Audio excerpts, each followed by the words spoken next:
In the history of the United States, there are many important dates. There are some that virtually everyone knows, such as July 4th, 1776, which was obviously our country's Independence Day. There's also November 6th, 1865, and June 6th, 1944. Although these are also both very important dates, they might not be as well known to the average person, which, by the way, they're the last day of the Civil War and D-Day, respectively. In a country with such a long history, such as the United States, there are a myriad of dates with that resulted in key turning points in our country's history. However, there's one day that no one will ever forget: September 11th, 2001. The multitude of effects from the attack of September 11th make this day the single most influential day in American history. The events of September 11th, 2001 will go down in history as one of the most historical days in American history and shape the future of the country forever. September 11th, otherwise known as 9/11, was a series of terrorist attacks on the same day by the group Al-Qaeda, who is an Islamic extremist group who were aiming to take down the Western pillars of life and to cement the Islamic dominance all across the Middle East and the world. Al-Qaeda was constructed of Arab people from across the Middle East and had been targeting the United States for a long period of time. There was a deplorable connection between the two entities due to the differing lifestyles. Al-Qaeda had many attempted bombings in the country, one of them being in 1993 when a bomb built in Jersey City was driven into the underground garage of the World Trade Center and blew up, which killed 6 people in the process. The attacks were carried out by 19 members of Al-Qaeda, and after the first 2 planes connected with the World Trade Center, then the Pentagon was hit. But the 4th plane crashed into Gettysburg due to civilian uprising as they retook the plane and took it down into a field to prevent the 4th attack from happening. This was a major terrorist attack across the United States and was the deadliest that was on record. The masterminds behind the attacks were Osama bin Laden, who was the leader of Al-Qaeda, Khalid Sheikh Mohammed, who was the military mastermind, and Mohammed Atta, the lead hijacker. All 3 men played quintessential roles in the terrorism attacks, and as a result of these findings, the American government responded by sending the U.S. military into Afghanistan as well as Iraq with the intentions of eliminating these 3 men. The aftermath of those missions caused increased tensions with the countries involved and has contributed to a more negative connotation about the United States within the Middle East. One significant reason 9/11 was one of the most influential days is because of the death toll. As humans, we tend to measure the level of catastrophe of an event by looking at the number of those who died. Although any event that results in a lost life should be considered a tragedy, looking at death tolls is a part of human nature, and 9/11 does fit this mold. It was the deadliest terrorist attack in all of human history. At the World Trade Centers, which was the center of the attacks of the day, 2,977 people lost their lives. Additionally, 184 died at the Pentagon and 40 died at the crash that landed in Pennsylvania. Thousands of others were also left seriously wounded. An event that 9/11 is often compared to is the bombing of Pearl Harbor, which only resulted in about 2,400 deaths, proving the scale of 9/11. The U.S. government, as an immediate response to 9/11, decided that the best response to the attacks would be to conduct an investigation to find the people responsible, but also to become a global opposer to terrorists. Terrorism had begun to cause more problems for the world as the amount of attacks increased. There became a worldwide spike in terrorism throughout the 1990s, which met its peak in the early 2000s. The spike in terrorism could be attributed to 9/11 and the response from America as we pushed our military into Afghanistan immediately after, which lasted for over 20 years and caused a lot of commotion within the region. This wasn't the only Middle Eastern nation into which we brought our military, however, as we also resided within Iraq for 8 years. These 2 conflicts, alongside the missions that coincided, were known as the Global War on Terror, which was the reason for all the troubles America was putting itself through. The country had taken on the role once again of becoming the global peacekeeper, similar to the post-World War II era.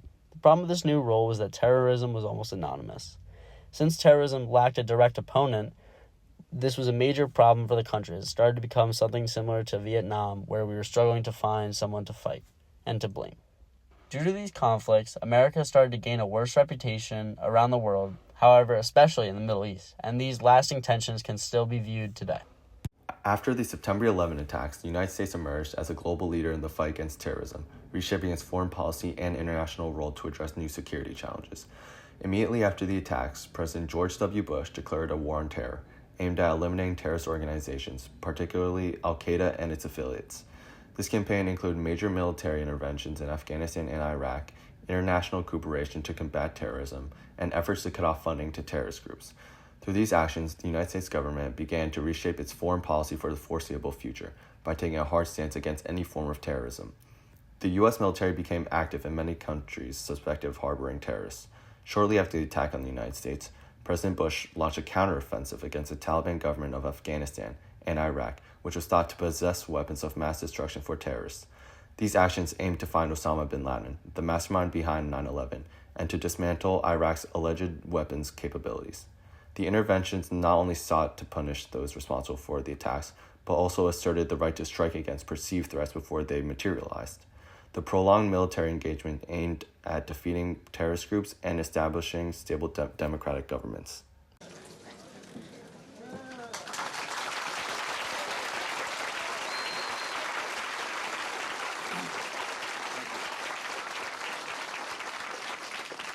Ladies and gentlemen, this is a difficult moment for America.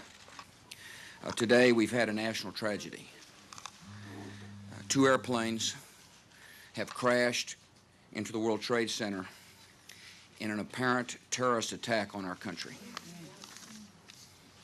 I have spoken to the Vice President, to the Governor of New York, to the Director of the FBI, and have ordered that the full resources of the federal government go to help the victims and their families, and to conduct a full-scale investigation to hunt down and to find those folks who committed this act. The United States took on new directions and policies relating to foreign involvement, seen by the establishment of democratic governments in Iraq and Afghanistan. The War on Terror included a nation-building effort aiming to transform nations into stable democratic states. The attack on Iraq not only sought to remove Saddam Hussein's regime, but also to replace it with a democratic government. This included drafting a new constitution and supporting the creation of a representative government. Financially, the U.S. invested heavily in these efforts, providing substantial financial and logistical support to rebuild infrastructure within the country. These actions were integral to the United States' foreign approach by addressing the root causes of extremism and fostering democratic societies. The focus on addressing the political problems in Iraq and Afghanistan was seen as a way to create long-term peace and security, aligning with the United States' reoriented foreign policy post 9/11. The September 11 attacks fundamentally transformed U.S. domestic policy by driving the implementation of extensive new security measures.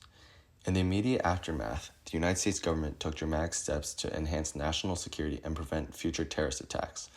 One of the most significant changes was the establishment of the Department of Homeland Security, which sought to consolidate a multitude of federal agencies under one umbrella to coordinate efforts against future attacks.